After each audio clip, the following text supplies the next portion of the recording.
안녕하세요. 한미가족 여러분. 오늘은 6월 10일 목요일 아침입니다. 6월이 벌써 이제 성큼 다가왔습니다. 많이 덥네요, 날씨가.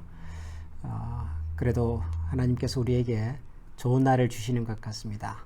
지난주 광고 드렸던 것처럼 머지않아 우리에게 이제 함께 다 같이 모여 예배드릴 날이 올 것 같습니다. 아무쪼록 그날까지 안전하고 건강하게 또 잘 지내시면 좋겠습니다. 오늘 우리에게 주시는 하나님의 말씀은 사도행전 7장 9절에서 17절 말씀입니다. 제가 한 절씩 읽겠습니다. 여러 조상이 요셉을 시기하여 애굽에 팔았더니 하나님이 그와 함께 계셔 그 모든 환난에서 건져내사 애굽 왕 바로 앞에서 은총과 지혜를 주심에 바로가 그를 애굽과 자기 온 집의 통치자로 세웠느니라. 그때의 애굽과 가나안 온 땅에 흉년이 들어 큰 환난이 있을세. 우리 조상들의 양식이 없는지라. 야곱이 애굽에 곡식 있다는 말을 듣고 먼저 우리 조상들을 보내고 또 재차 보내매 요셉이 자기 형제들에게 알려지게 되고 또 요셉의 친족이 바로에게 드러나게 되니라. 요셉이 사람을 보내어 그의 아버지 야곱과 온 친족 75사람을 청하였더니 야곱이 애굽으로 내려가 자기와 자기 조상들이 거기서 죽고 세겜으로 옮겨져 아브라함이 세겜 하모르의 자손에게 은으로 값주고 산 무덤에 장사되니라. 하나님이 아브라함에게 약속하신 때가 가까움에 이스라엘 백성이 애굽에서 번성하여 많아졌더니. 17절까지 말씀입니다. 스데반을 고소한 사람들 앞에서 스데반이 지금 자기를 이렇게 고소하고 있는 두 가지 내용에 대해서 변호하는 장면입니다. 스데반을 고소했던 사람들은 크게 두 가지 죄목으로 스데반을 고소를 했는데요. 첫 번째는 스데반이 모세의 율법을 어겼다라고 하는 것입니다. 또 다른 하나는 거룩한 곳, 다시 말하면 성전을 못 오겠다라고 하는 두 가지 내용으로 고소를 했습니다. 그러므로 스데반도 그가 고소당한 이 두 가지 문제, 그가 성전을 못 오가지 않았다는 것과 그가 모세의 율법을 어기지 않았다는 것으로 변호를 해야만 했었습니다. 스데반의 긴 이 변호는 이 두 가지 내용에 초점이 맞춰져 있습니다. 그런데 오늘 우리가 읽은 내용은 요셉에 관한 이야기입니다. 어제 아침에는 아브라함에 관한 얘기가 나왔고 오늘 요셉에 관한 얘기가 나옵니다. 내일은 모세에 관한 얘기를 할 건데요. 모세의 율법과 하나님의 성전을 못 오겠다는 고소를 대항해서 변호하는 이 스데반이 요셉 얘기를 왜 갑자기 꺼냈을까? 조금 의아하기도 합니다. 모세 얘기는 당연히 들을 수 있고요. 그 다음에 성전 얘기도 나중에 하겠는데 요셉 얘기가 왜 나왔을까? 이런 생각이 자연스럽게 들지요. 이유가 있습니다. 요셉은 아마도 구약 성경에 나오는 여러 신앙 인물들 중에서 가장 예수님을 비슷하게 설명한 인물이다라고 생각을 합니다. 실제로 그랬습니다. 예를 들어서 요셉이 처음에 참 그 파란만장한 그 인생을 살게 된 그 첫 시작은 뭐냐면 형들의 미움이었습니다. 아버지 야곱에게서 사랑받고 살았으나 형들의 시기와 미움으로 인해서 요셉은 버려졌고 버려졌을 뿐만 아니라 죽을 뻔했죠. 사실은 처음에 죽이려고 구덩이에 밀어 넣었었거든요. 죽였다고 말을 해야 합니다. 요셉의 그 파란만장한 인생의 시작이 바로 형제들의 미움 때문입니다. 형제들로부터 버림을 받았습니다. 그래서 죽었습니다. 그런데 그 요셉이 죽지 않고 살아났죠. 살아났을 뿐만 아니라 당대 최고의 권력을 가지고 있었던 애굽의 총리가 되었습니다. 주권자가 되었습니다. 그리고 애굽의 총리가 된 그 요셉이 자기를 미워했고 버렸고 죽였던 형제들을 다 초청합니다. 아버지 야곱과 함께 75사람을 청하여서 애굽으로 초청을 하지요. 그때 야곱의 가족들은 심각한 기근으로 죽을 뻔했던 상황이죠. 죽어가고 있던 상황입니다. 죽음에서 건져준 사람이 요셉입니다. 예수님의 얘기를 해볼까요? 예수님께서 참 이 땅에 오셨음에도 불구하고 자기 동족 이스라엘 민족, 유대 민족의 미움을 받았고 버림을 받았습니다. 그래서 그분은 십자가에 달려 돌아가셨습니다. 지금 스데반을 공격하고 있는 사람들이 바로 그 사람들이죠.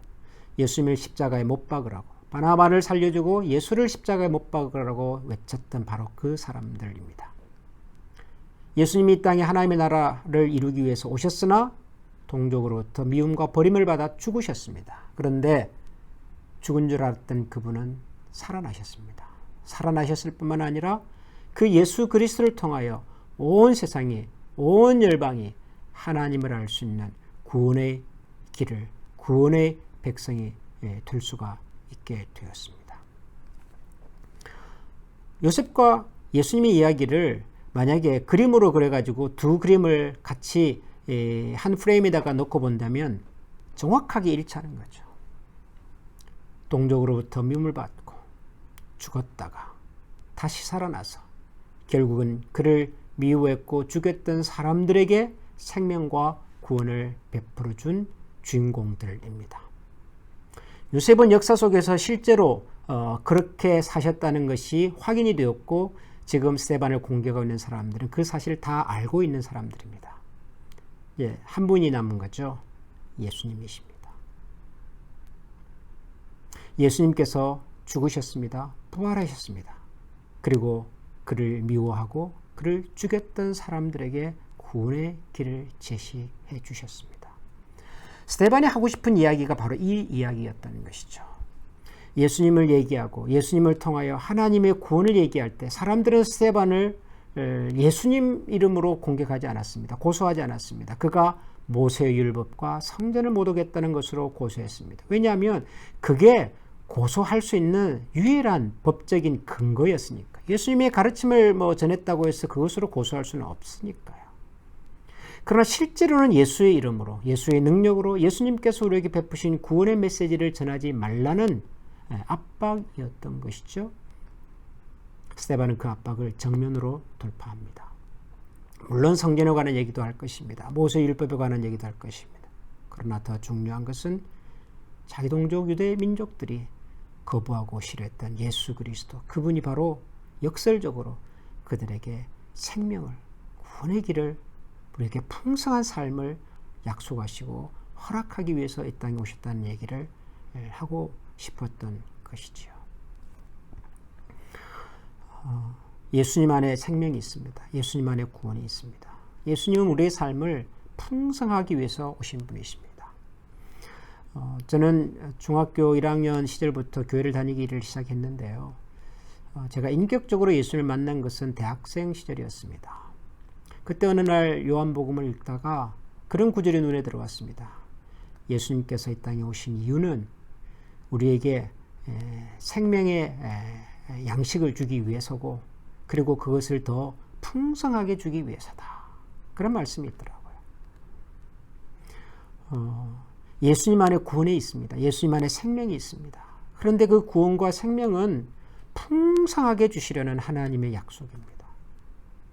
저는 우리 예수 믿는 사람들이 이 풍성한 하나님의 은혜를 누리며 살게 되기를 정말 간절히 기도하고 소원합니다.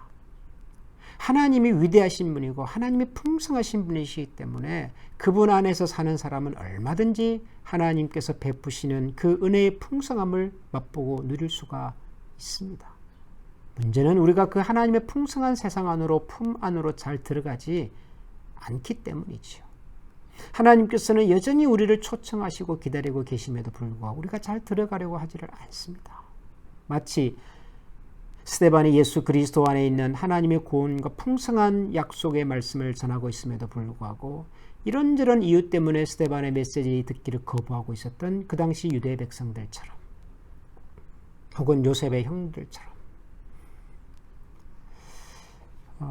사랑하는 우리 한미가족 여러분, 하나님은 오늘도 저와 여러분들이 하나님의 품 안에서 하나님의 은혜와 약속의 풍성함을 누리며 살기를 원하십니다. 때로 우리가 하나님의 중심을 잘 헤아리지 못하고 때로는 하나님의 마음에 아픔을 안겨드리기도 하고 때로는 하나님의 말씀보다는 세상이 우리에게 유혹하는 것들이 좋아서 흘끼들끼 눈길을 주기도 하지만 그럼에도 불구하고 여전히 하나님은 우리가 하나님의 은혜 속에서 풍성한 하나님의 약속을 누리며 살아가기를 기대하고 계십니다. 오늘 하루도 그런 날이 되면 좋겠습니다. 오늘 하루를 시작하면서 하나님 오늘 저를 위하여 하나님이 준비하신 그 풍성한 은혜와 약속이 무엇인지를 보여주시고 또 맛보게 해주시고 또 누릴 수 있는 하루가 되게 해주십시오. 그리고 그 풍성함을 또 다른 사람들에게도 나누어 우리 혼자만이 아니라 우리 모두가 함께 하나님의 풍성한 은혜에 참여하고 그 기쁨을 나누면서 살아갈 수 있는 그런 하루가 되게 해주십시오. 그런 마음으로 우리 같이 기도하고 또 열심히 오늘 하루도 멋지게 살아드리는 우리 모두가 되기를 소원합니다. 기도하겠습니다. 하나님 감사합니다. 비록 형들에게 버림을 받았고 죽었고 잊혀질 뻔했었지만 하나님은 그런 요셉을 살리셨고 애굽의 지도자가 되게 하셨고 그 요셉을 통하여 죽을 수밖에 없었던 야곱과 그의 온 가족을 구원하여 주셨습니다. 놀라운 하나님의 은혜와 약속의 말씀이셨습니다. 예수 그리스도 안에 우리에게 생명의 길을 허락해 주시고 그리고 풍성한 하나님의 은혜와 약속을 누릴 수 있도록 허락해 주신 하나님 감사합니다. 오늘도 우리가 그 예수님의 약속을 통하여서 하나님께서 우리를 위하여 예비하신 그 풍성한 은혜의 자리로 나아가기를 원합니다. 우리의 눈을 열어주시고 마음도 열어주시고 하나님의 약속의 세상 속에 들어가서 마음껏 하나님과 더불어 기뻐하며 즐거워하며 감사하며 풍성한 하나님의 은혜를 누리며 살아드리는 우리 모든 한미 가족의 삶이 되게 하여 주옵소서. 우리 구주 예수 그리스도 이름으로 기도합니다. 아멘.